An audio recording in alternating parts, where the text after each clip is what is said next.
Bismillahirrahmanirrahim. Bismillahirrahmanirrahim. Assalamualaikum warahmatullahi wabarakatuh. Alhamdulillah, nahmaduhu wa nasta'inuhu wa nastaghfiruh wa na'udzu billahi min syururi anfusina wa min sayyiati a'malina. May yahdihillahu fala mudhillalah wa may yudlil fala hadiyalah. Asyhadu an la ilaha illallah wahdahu la syarikalah wa asyhadu anna Muhammadan abduhu wa rasuluh. Allahumma shalli wa sallim wa barik ala Muhammad wa ala alihi wa ashabihi wa man tabi'ahum bi ihsanin ila yaumiddin, amma ba'd. Faqala Allah ta'ala fil Qur'anil Karim, a'udzu billahi minasyaitonir rajim. Sunnata man qad arsalna qablaka mir rusulina wa la tajidu li sunnatina tahwila. Shadaqallahu alazim. Alhamdulillah, majelis yang dirahmati Allah Subhanahu wa taala. Sungguh kita beruntung dan berbahagia di mana Allah Subhanahu wa taala mengutus rasulnya dengan membawa petunjuk yang benar dan agama yang benar. Kemudian Allah Subhanahu wa taala telah membuktikan betapa kehidupan di bawah kepemimpinan Rasulullah SAW yang berpedoman dengan Al-Quran menjadi satu umat yang terbaik yang pernah hadir di permukaan bumi ini. Kuntum khaira ummatin ukhrijat linnas ta'muruna bil ma'ruf wa tanhauna 'anil munkar wa tu'minuna billah. Itu langsung komunitas Rasulullah sallallahu alaihi wasallam ditunjuk oleh Allah, kalian ini adalah umat yang terbaik, yang dihadirkan, yang dikeluarkan, diseleksi oleh Allah Subhanahu wa taala, di mana ada profil-profil manusia yang terbaik berkumpul di satu kawasan. Ya. Di mana dikatakan sebagai khaira ummah karena ta'muruna bil ma'ruf. Ya. Di mana kebaikan itu diperintahkan. Ya, memerintahkan yang ma'ruf, bukan menyuruh ya. Beda itu memerintah dengan menyuruh. Ya, memerintahkan itu adalah bentuk kepemimpinan. Wa tanhauna 'anil munkar, mencegah juga itu tidak bisa. Mencegah kemungkaran ini tanpa ada satu sistem.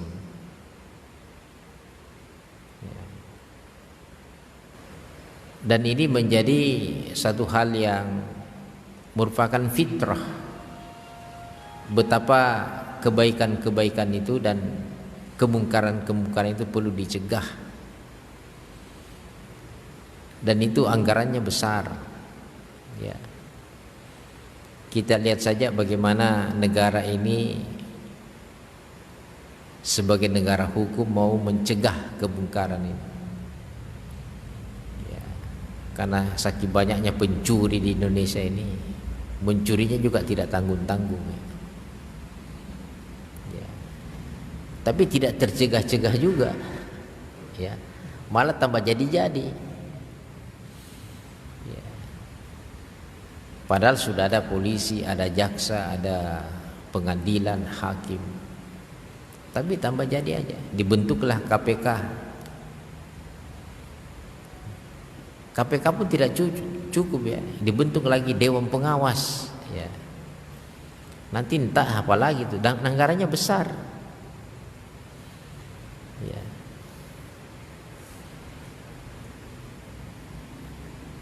Dan bagaimana Islam mengatasi hal seperti itu? Ya, dengan konsep yang kita lihat sederhana, Tapi sebenarnya itulah intinya. Ya. Jadi wa tu'minuna billah itu menjadi satu hal yang sangat penting. Dikatakan hera ummah itu ketika yang mencegah kekejian dan kemungkaran adalah orang beriman, barulah dia dapat nilai. Ya. Alhamdulillah, ya. Saya tadi bacakan bahwa sebenarnya para nabi dan para rasul itu diutus untuk itu. Ketika terjadi penyimpangan-penyimpangan atau ada terjadi kerusakan moral, maka diutus itu nabi, diberi kitab, konsep.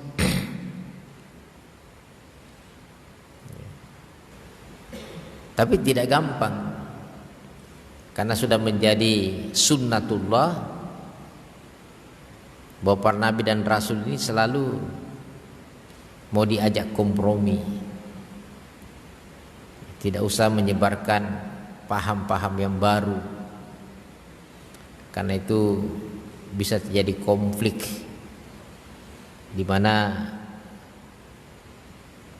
apa yang dibawa oleh nabi ini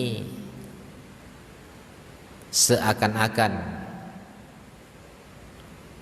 tidak sesuai dengan adat istiadat, tidak sesuai dengan keyakinan yang sudah berurat berakar. Ya. Dan ternyata seperti itu. Ya, semua nabi dan rasul senantiasa mendapatkan perlakuan-perlakuan yang tidak baik di masyarakatnya. Padahal nabi dan rasul ini membawa satu konsep untuk menjadikan umat ini menjadi umat yang terbaik. Ya. Menjadi aminu wa amilus sholihat, menjadi beriman dan beramal soleh. Ya. Ya, subhanallah. Jadi kita juga pasti akan menghadapi suatu situasi dan kondisi seperti ini.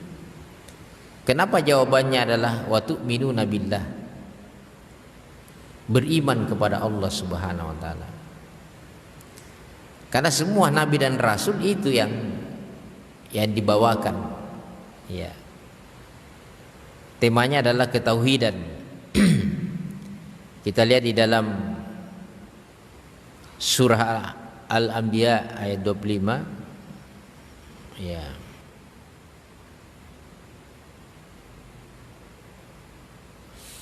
Wa ma arsalna min qablika mir rasulin illa nuhi ilaihi annahu la ilaha illa ana fa'budun.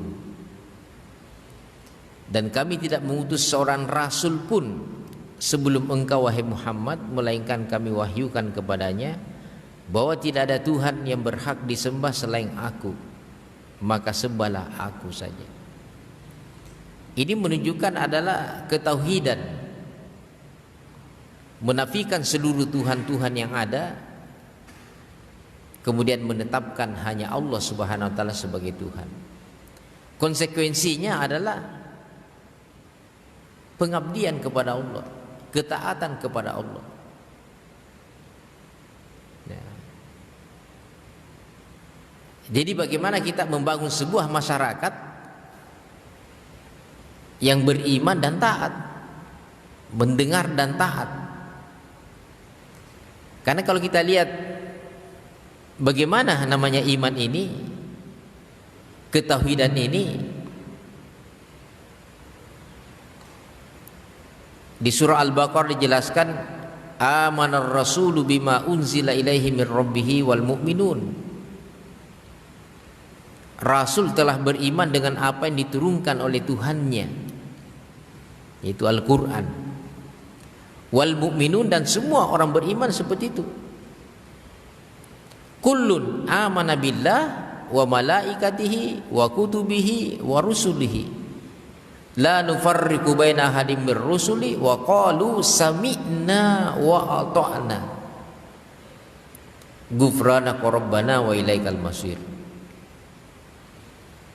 Rasul telah beriman dengan apa yang diturunkan oleh Tuhannya, yaitu Al-Quran. Dan orang-orang beriman seperti itu juga, yaitu amana billah, kullun amana billah, semua beriman kepada Allah, wa malaikatihi, dan beriman kepada malaikat-malaikatnya, wa kutubihi, beriman kepada kitab-kitabnya. Ini sudah banyak kitab yang diturunkan oleh Allah Subhanahu wa taala.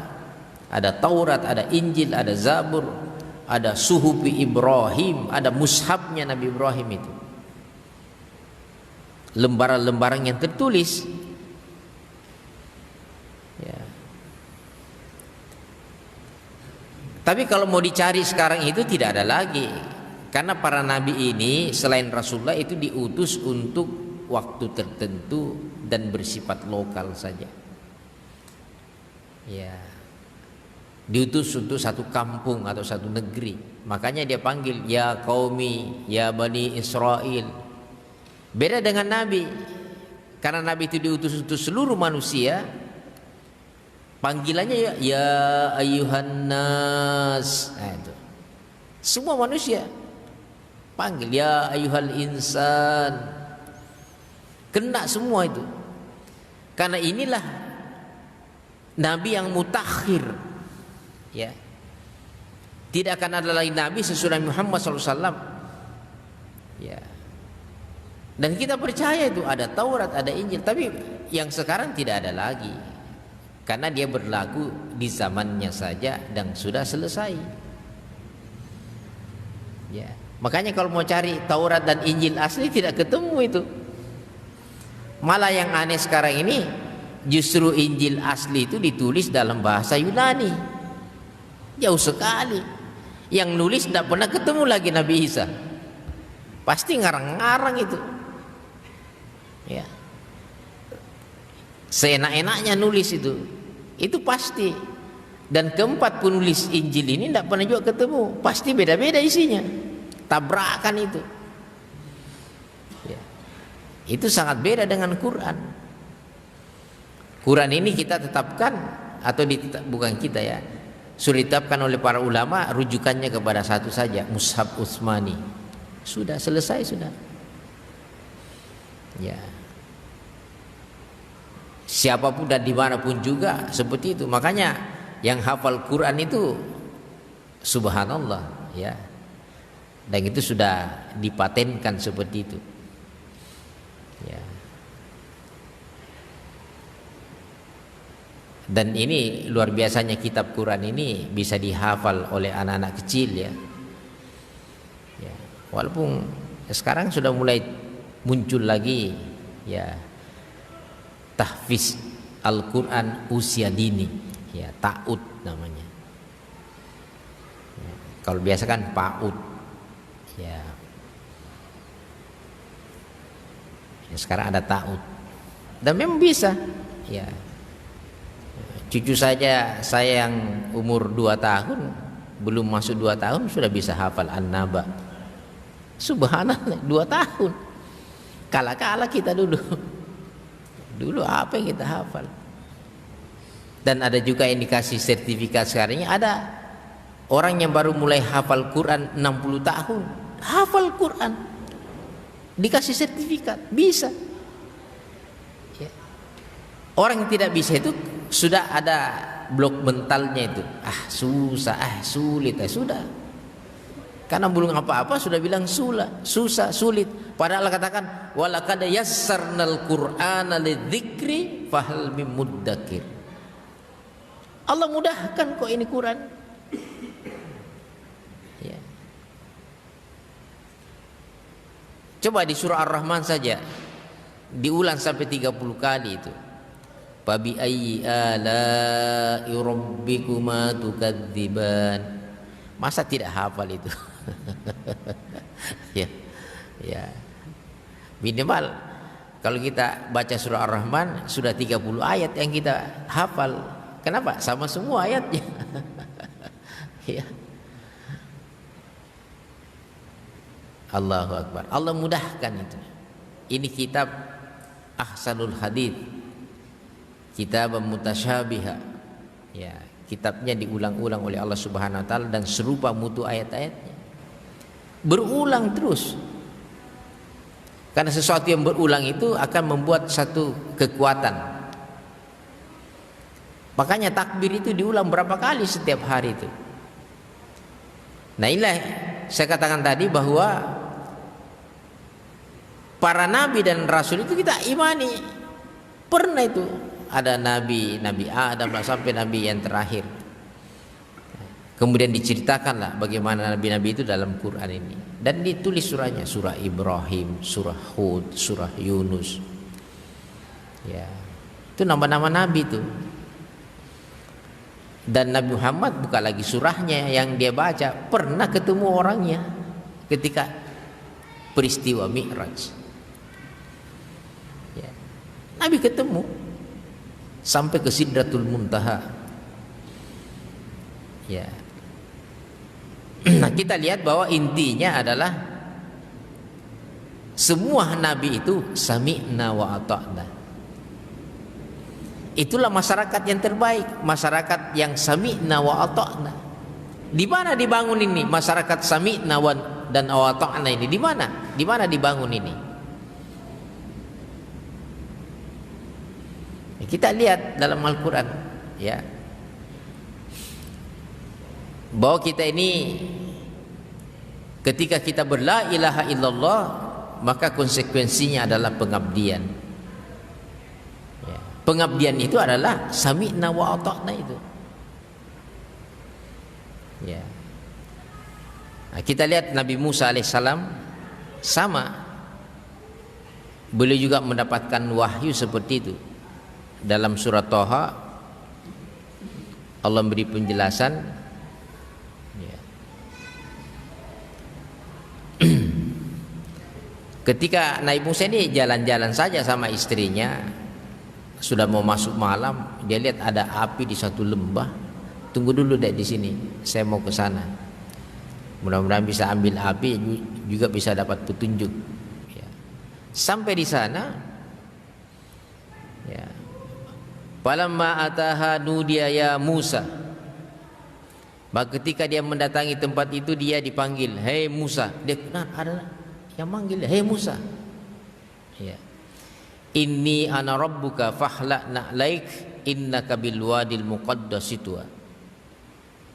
Sungguh aku ini adalah Rabbmu, Tuhanmu yang menciptakan kamu.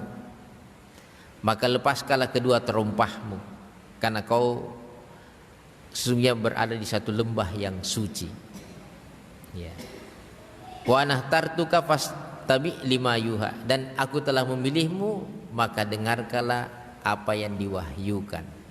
Ya, seperti itu. Fastami lima yuha, dengarkanlah apa yang akan diwahyukan kepadamu. Nah, wahyu pertama yang didengar oleh Nabi Musa alaihissalam, "Innani anallah." Saya ini adalah Allah. La ilaha illa ana. Tidak ada ilah, tidak ada Tuhan yang berhak disembah kecuali saya. Fa'budni, maka sembahlah saya saja. Wa aqimis sholata lidzikri, dan tegakkanlah sholat untuk mengingat aku. Ya. Kenapa langsung sholat ini? Aqimis sholata lidzikri.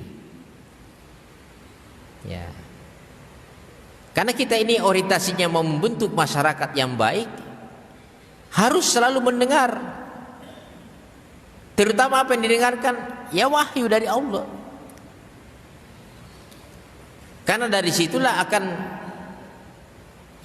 dia dapatkan namanya ilmu, dia dapatkan pemahaman, dia dapatkan keyakinan, dia dapatkan kesadaran. Jadi kalau tidak mendengar, bagaimana bisa taat? Mendengar saja tidak ada waktunya. Nabi itu berapa lama mendengar wahyu Nabi ini? Nabi Muhammad SAW 23 tahun. Nah, kita ini belum apa-apa sudah bosan. Dan Nabi nunggu wahyu itu 5 tahun. Nunggu saja wahyu turun 5 tahun. Dan setelah turun wahyu berangsur-angsur itu 23 tahun. Kenapa? Karena memperbaiki masyarakat ini bukan pekerjaan ringan. Ya. apalagi mau memperbaiki masyarakat ini. Ya, seperti yang dikatakan oleh siapa ini? Badan Pembina Ideologi Pancasila. Dia katakan agama adalah musuh Pancasila. Nah, tapi sekarang dikoreksi. Takut-takut juga karena disuruh bubarkan. Ini sok teu juga ini. Ya. Apalagi bicara tentang Pancasila diperharapkan dengan agama. Seakan-akan Pancasila itu kok di atas itu daripada agama. Ini keliru ini. Yang membuat Pancasila itu ulama. Ulama ini belajarnya agama, dan ulama yang benar itu adalah pewaris Nabi. Tidak mungkin dia mengatasi agama ini, tidak mungkin. Orang disuruh jelaskan saja, coba jelaskan itu apa itu ketuhanan yang Maha Esa. Bingung itu. Dan siapa yang bisa jelaskan? Hanya Islam yang bisa jelaskan itu. Bohong itu kalau ada agama lain mengatakan ketuhanan yang Maha Esa dia bisa jelaskan. Coba, saya berani tantang itu. Kalau ada agama selain Islam yang bisa menerangkan tentang ketuhanan yang Maha Esa itu, hanya Islam. Yang dulu bukan itu sebenarnya, bukan itu. Kalau dulu itu di Piagam Jakarta, sila pertama itu adalah ketuhanan dengan kewajiban umat Islam untuk menjalankan syariatnya. Itu yang pertama dulu. Cuma dihapus itu karena ada yang tidak senang, ada yang intoleran namanya itu. Dia minoritas tapi dia intoleran dengan kita. Saking toleransinya ulama kita hapus, enggak apa-apa, hapus saja. Ya, seperti di zamannya Rasulullah ketika ada perjanjian Hudaybiyah. Nabi disuruh hapus itu. Hapus itu Ar-Rahman Ar-Rahim. Masya Allah, tidak ada sahabat yang mau hapus itu ya. Karena sudah lekat. Bismillahirrahmanirrahim. Orang-orang kafir Quraisy tidak senang, hapus itu, ya dihapus. Karena Rasul itu mengutamakan perdamaian. Perjanjian ini adalah atas nama Muhammad Rasulullah. Hapus Rasulullah. Suruh sahabat hapus itu, tidak ada yang bergerak. Nabi sendiri mana Rasulullah, dia hapus. Ya. Sama dengan ini diganti dengan ketuhanan yang Maha Esa. Sebenarnya ini adalah karunia dari Allah Subhanahu wa taala. Tapi kita harus jelaskan apa itu ketuhanan yang Maha Esa. Seperti ini tadi yang saya baca ini, punya konsekuensi. Kalau kita bahas ketuhanan yang Maha Esa, ya baca saja surah Al-Ikhlas itu. Itu artinya kita disuruh ikhlas semua. Ada ayatnya, coba di kitab lain mana ada ayatnya dia? Tidak ada itu. Qul huwallahu ahad. Kan katakan Allah itu ahad, satu. Allahus samad, semuanya bergantung kepadanya. Makanya kemerdekaan kita itu adalah atas berkat rahmat Allah. Jelas kok itu.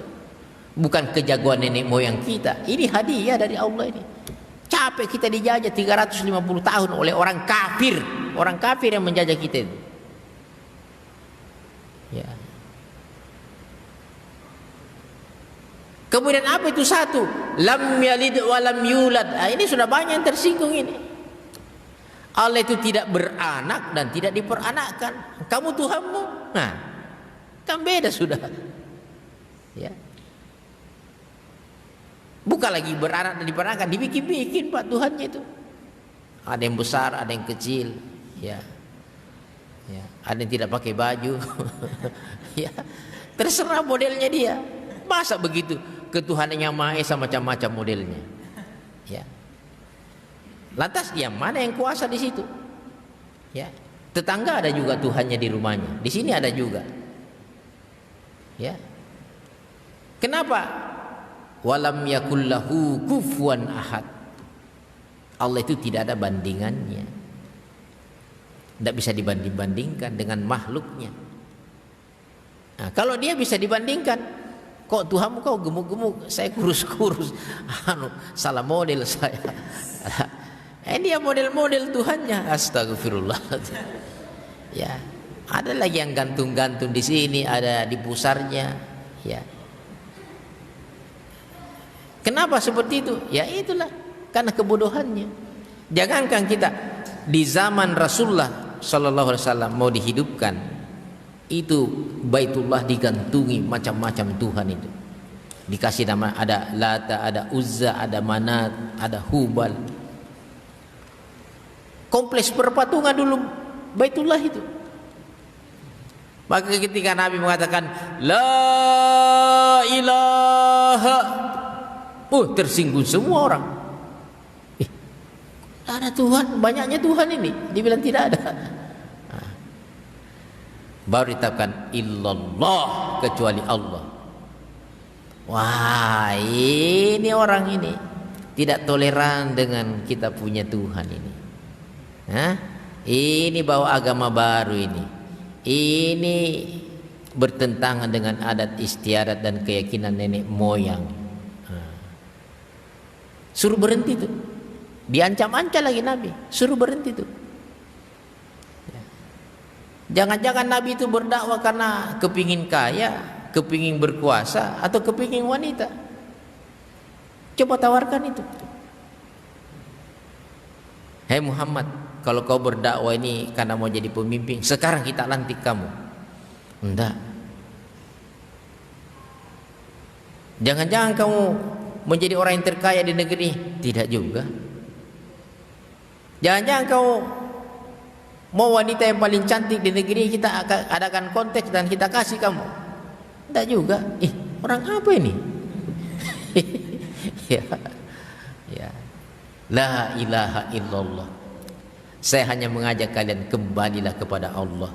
Ini bukan Tuhan semua ini. Tambah tersinggung. Panggil pamannya. Sampaikan sama ponakanmu itu. Kalau dia tidak mau berhenti berdakwah, kita habisi dia. Coba, diancam sudah kan? Awalnya bilang gila, macam-macam lah, subversif, ya mungkin teroris, ya. Akhirnya apa? Datang pamannya, berhenti sudah, mati kamu ini nanti, ya. Hei paman, ini pesan balik. Sampaikan semua kepada tokoh-tokoh Quraisy itu. Jika mereka semua bisa meletakkan matahari di tangan kanan saya dan bulan di tangan kiri saya tidak akan pernah berhenti berdakwah sampai aku hancur atau Allah menangkan saya dengan agamanya. Kaget juga pamannya. Apa baca-bacanya ini? Baca-bacanya itu la ilaha illallah. Itu baca-bacanya itu. Yang lebih hebat daripada 7 lapis langit dan 7 bumi. La ilaha illallah itu.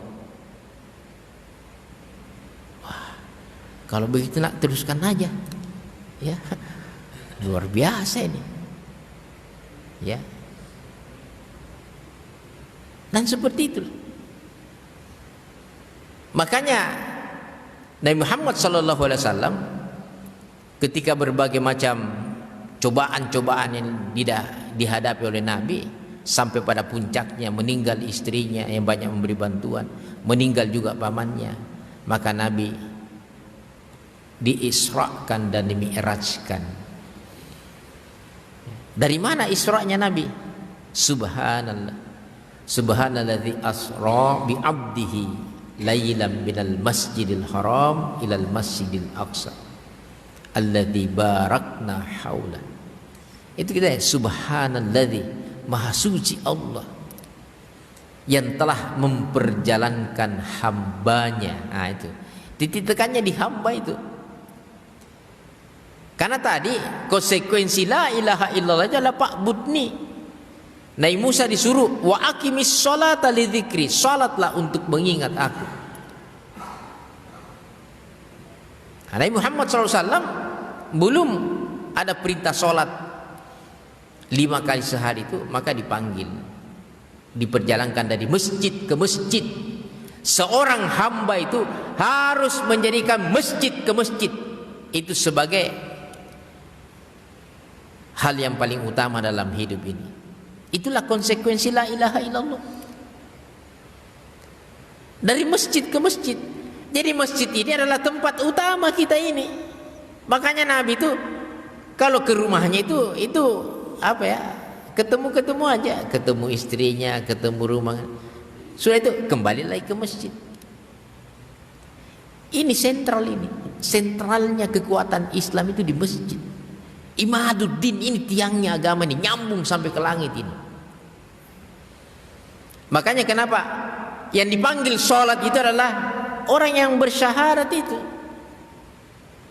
Allahu Akbar, Allahu Akbar. Nah itu kan, asyhadu an la ilaha illallah, asyhadu anna Muhammadar Rasulullah. Itu yang dipanggil sholat itu. Dengar enggak? Dengar. Sami'na. Datang enggak? Wasaina. Padahal cirinya seorang hamba itu sami'na wa ata'na. Itu aja, enggak panjang-panjang dibahas itu. Makanya kita tanya itu yang ahli Pancasila itu, bagaimana Anda menerjemahkan dan menerangkan tentang ketuhanan yang Maha Esa itu? Kalau Islam begini konsepnya. Ketika kita menyatakan la ilaha illallah itu, maka konsekuensinya kita harus mendengar dan taat. Tapi ada juga aku lihat, enggak taat ini sama ketuhanan yang Maha Esa ini. Enggak pakai jilbab. Ya. Lantas siapa contohnya itu? Orang yang berketuhanan yang Maha Esa, siapa contohnya? Kalau kita jelas.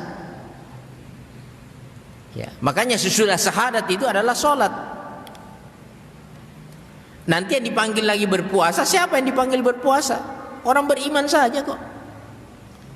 Ya ayyuhalladzina amanu kutiba alaikumus syiyam kama kutiba alal ladzina min qablikum la'allakum tattaqun. Ya. Yang dipanggil orang beriman saja. Siapa itu orang beriman? Orang yang bersyahadat itu.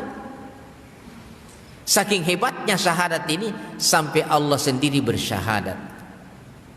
Syahidallahu annahu la ilaha illahu wal malaikah wa ulul ilmi qa'iman bil qisti la ilaha illahu al azizul hakim. Masya Allah. Allah telah bersyahadat tidak ada ilah selain Dia. Seluruh malaikat, ini banyak aparatnya oleh malaikat ini yang tidak bisa disogok ini. Ya. Dan seluruh orang-orang yang berilmu. Siapa itu orang berilmu? Qa'iman bil qisti, yang menegakkan kebenaran. Inilah mereka-mereka profil-profil orang pintar itu, memerintahkan yang ma'ruf dan mencegah kemungkaran. Justru itu yang dibenci oleh ini BPIP itu. Siapa yang dibenci? Ijtima' ulama yang berkumpul, yang jutaan orang, tidak ada satu rumput pun yang mati dan bersih. Ini demonstrasi la ilaha illallah yang luar biasa.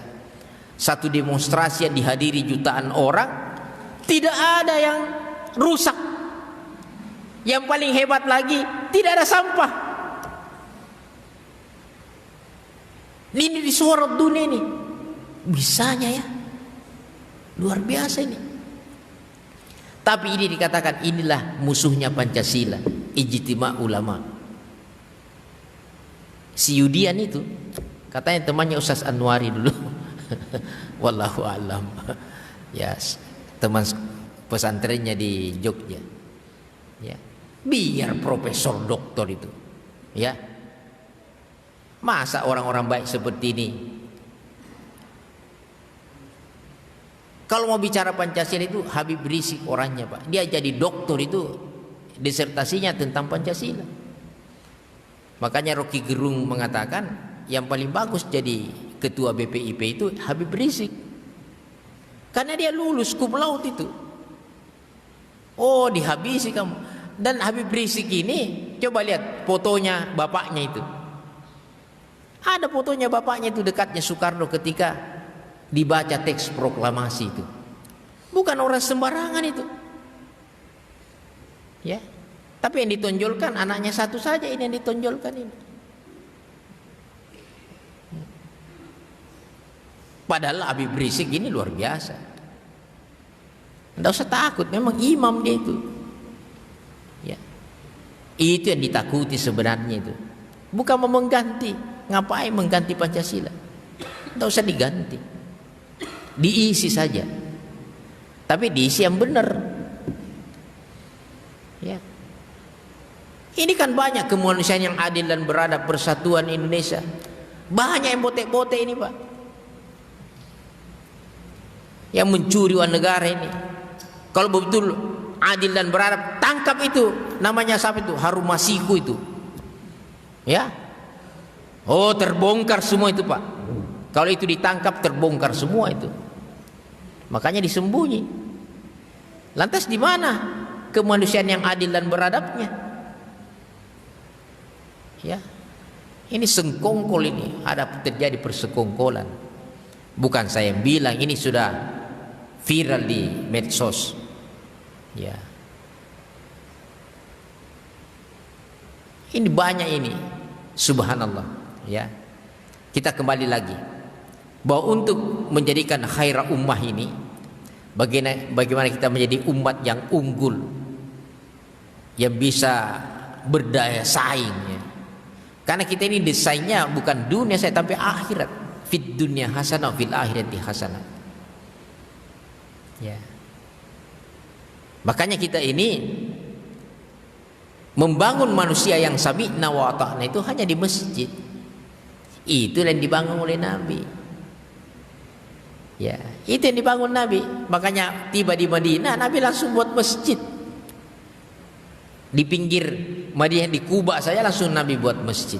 Masuk di Yathrib, di kota Madinah, langsung buat masjid. Untuk apa ini masjid ini? Inilah yang dikatakan dalam Al-Quran bahwa mencegah kekejian dan kemungkaran itu memang dengan baca Quran, dengan sholat. Dua saja itu. Ya. Kita lihat dalam surah Al-Ankabut yang terakhir. Ya. Karena Islam itu seperti itu aja, berputar-putar di situ. Ya. Yang pada intinya, nah ini dalam surah Al-Ankabut ayat 45 ada dua perintah di sini. Utlu ma uhiya ilaika minal kitab wa aqimis sholah. Bacalah kitab Al-Quran yang telah diwahyukan kepadamu dan laksanakanlah sholat. Tegakkanlah sholat. Inna sholata tanha anil fahsya'i wal munkar. Sesungguhnya sholat itu mencegah daripada kekejian dan kemungkaran. Ini kan repot ya, sudah dibiayai macam-macam ini. Terjadi aja kemungkaran luar biasa. Kekejian dan kemungkaran itu terjadi terus. Karena sumbernya adalah setan. Setan memang itu. Musuhnya manusia itu adalah setan. Siapa yang bilang? Allah yang bilang. Ya. Innahu lakum aduwwun mubin. Musuh kita ini bukan manusia. Tapi kalau manusia sudah kesetanan, nah itu musuh kita juga. Ya. Kenapa dia kesetanan? Karena setan itu masuk. Sesungguhnya setan itu memerintahkan kekejian dan kemungkaran. Ini yang mau dicegah. Bagaimana caranya mencegah ini? Dia makhluk halus. Makanya yang selalu ditangkap itu korbannya saja. Korban setan. Saya bilang, saya ceramah di polisi, saya ceramah di penjara juga kadang. kalian ini korban-korban setan semua. Ya. Kalian ditangkap, setannya masih berkeliaran di luar ini. Ya. Bagaimana kira-kira caranya itu mencegah setan itu supaya manusia tidak kesetanan? Setan sudah membuka dia punya rahasia. Siapa yang tidak bisa digoda? Hanya orang yang ikhlas, yang berketuhanan yang Maha Esa itu. Surah Al-Ikhlas itu yang tidak bisa digoda oleh setan. Makanya Nabi ditawari kekuasaan, tidak. Ditawari ini, tidak. Kenapa? Orang ikhlas. Dia bilang, ngapain kau tawari saya? Allah itu lebih kaya dari kamu. Ya, Allah itu punya kekuasaan tanpa batas. Mau kasih kekuasaan tidak usah. Ya, diancam-ancam lagi, tidak takut. Kenapa? Yang menghidupkan dan mematikan adalah Allah, bukan kamu. Bukan juga virus corona. Ya, ini takut-takuti kita dengan virus ini. Padahal virus itu 14 hari mati sendiri. Ya. Tapi kenapa dia tersebar? Ada angin. Angin ini kan tentaranya Allah ya, bawa ke sana. Bisa muncul tiba-tiba di Karambugis, bisa. Ya. Ya. Kenapa? Memang wabah seperti itu. Wabah itu tidak tahu dari mana datangnya, tiba-tiba datang. Wabah, taun namanya, menular. Apa di zaman Rasulullah? Rasulullah tahu. Kata Rasulullah, kalau ada wabah satu tempat jangan kau masuk. Ya. Tapi kalau kau sudah terlanjur di dalam, jangan keluar. Bahayanya nih, ada resepnya, tenang aja. Kata Rasulullah, kalau kamu mati terkena taun dan kau dalam keadaan Islam, mati masuk surga. Ya. Jadi tidak takut juga kita. Ya. Ini hebat ini, karena orang dalam keluar, itu tambah tersebar itu. Makanya ada yang naik kapal pesiar itu di Jepang, isinya 3.000 orang. Sudah mulai kena, ini sekitar 200 yang kena sudah. Nah ini di Jepang. Rasulullah paling hebat konsepnya, kalau ada taun itu jangan kamu keluar dan jangan kamu masuk. Itu aja pesan Rasulullah. Tapi kalau sudah terlanjur di dalam dan kena, perbaiki saja keislamanmu. Ya, pokoknya tobatan nasuha sudah itu. Ya, ya. Orang-orang yang mau mati Pak, khusus semua sholatnya itu. Iya, khusus semua sholatnya itu kalau orang mau mati Pak. Kalau kita ini kenapa tidak khusus? Karena kita pikirkan hidup terus. Ya, mungkin ada pikir sini mau tambah istri juga. Susah khusus itu. Ya, kalau dalam sholat banyak perencanaannya. Kalau kata Rasulullah, kalau kamu ini beramal dunia seakan-akan kau hidup 1000 tahun. Tapi kalau beramal akhirat seakan-akan kau mati besok. Nah, ini yang kita lupakan itu. Ya. Nah, inilah konsepnya. Baca Quran, tegakkan sholat. Sesungguhnya sholat mencegah kekejian dan kemungkaran. Ini aja saja orang. Makanya sebarkan wahyu ini. Ajari orang Quran. Baca Quran, utlu ma uhiya ilaikum. Sebarkan, masyarakatkan ini Quran. Kemudian apa? Tegakkan sholat. Ini yang bisa mencegah kekejian dan kemungkaran. Biar kemungkaran itu menawarkan berbagai macam ini, tidak tertarik kita. Kenapa? Ngapain? Ya, apa yang ditawarkan oleh jauh lebih baik daripada apa yang ditawarkan oleh manusia. Wala dzikrullahi akbar wallahu ya'lamu ma tasna'un. Ingat kepada Allah dengan ingatan yang sangat besar dan sangat banyak. Itu saja. Jadi kita sholat, keluar sholat ingat lagi kepada Allah. Kan begitu kalau hari Jumat ya. Ya ayyuhalladzina amanu idza nudiya lis-sholati min yaumil jum'ah fas'au ila dzikrillah. Wa dzarul bai' dzalikum khairul lakum in kuntum ta'lamun. Fa idza qudiyatis shalah fantashiru fil ard wabtaghu min fadlillah wadhkurullaha katsira la'allakum tuflihun. Itu aja konsepnya sebenarnya. Ya, selalu kita berjamaah, sudah berjamaah keluar cari semua ini. Yang mau jadi wali kota, yang mau jadi apa, ambil semua itu. Tapi datang lagi ke masjid, lapor. Nah, kamu sudah jadi orang kaya, berapa sudah infakmu? Nah, begitu aja Rasulullah itu. Diteliti satu-satu itu sama Nabi. Kenapa? Supaya ini disatukan kekuatan ini. Karena mencegah kekejian dan kemungkaran itu tidak gampang kalau tidak dengan bantuan Allah. Omong kosong saja semua. Omong kosong saja. Ya.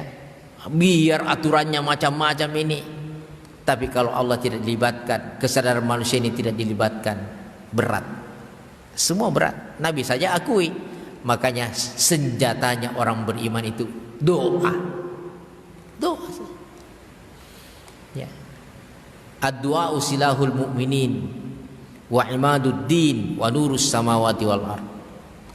Doa itu senjatanya orang beriman, dan dia adalah tiangnya agama dan cahaya di langit dan di bumi. Itulah aplikasi langsung daripada ketauhidan kita. Mengakui Allah sebagai Tuhan kita, aktifkan. Bahwa tidak ada daya dan upaya kita kecuali datang dari Allah Subhanahu. Begitulah Nabi.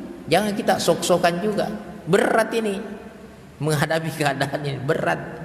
Ya. Tanpa bantuan Allah Subhanahu wa taala tidak ada yang jadi, tidak ada yang bisa. Ya. Nah, itu yang kita selalu kembalikan kepada Allah Subhanahu wa taala. Hasbi Allah la ilaha illahu alaihi tawakkaltu wa huwa rabbul arsyil azim. Menghadapi berbagai macam kesulitan dalam hidup ini, serahkan kepada Allah Subhanahu wa taala. Demikian yang bisa kami sampaikan, semoga bermanfaat adanya, dan mari kita tutup dengan sama-sama berdoa kepada Allah Subhanahu wa taala. Silakan. Ya.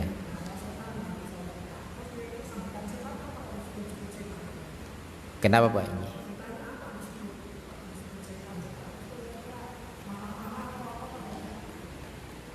Setannya kenapa Ji? Setan itu dalam pengertian itu selalu mencari pengikut. Ya. Kalau iblis itu pembangkang. Setan itu ada dua, Haji. Ada setanul ins, ada setanul jin. Mereka ini saling membisikkan sesuatu, suhrufal qawli gurura. Nanti saya kasih lihat ayatnya Ji.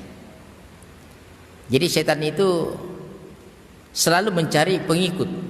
Makanya Allah katakan, alam ahad ilaikum ya bani adama alla ta'budus syaitan innahu lakum aduun mubin. Ya.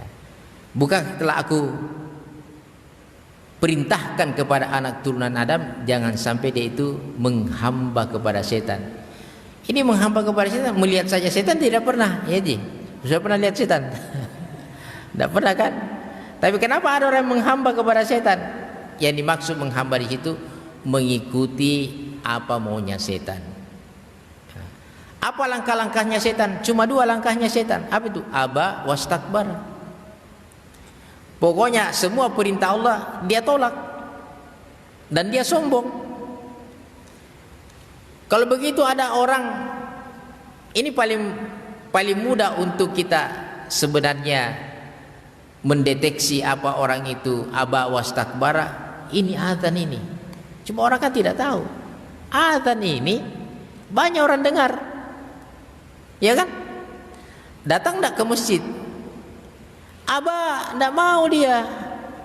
Wastakbara, padahal mengatakan Allahu Akbar, Allah yang akbar. Tapi dia bilang tidak, saya juga akbar. Tokoku akbar, istriku akbar, anakku akbar juga. Ada dia bilang akbar, itu kan sombong Ji. Jadi itu inilah musuh kita ini. Kemudian dalam surah Al-An'am ini sangat jelas di ayat 112. Mana ini Al-An'am?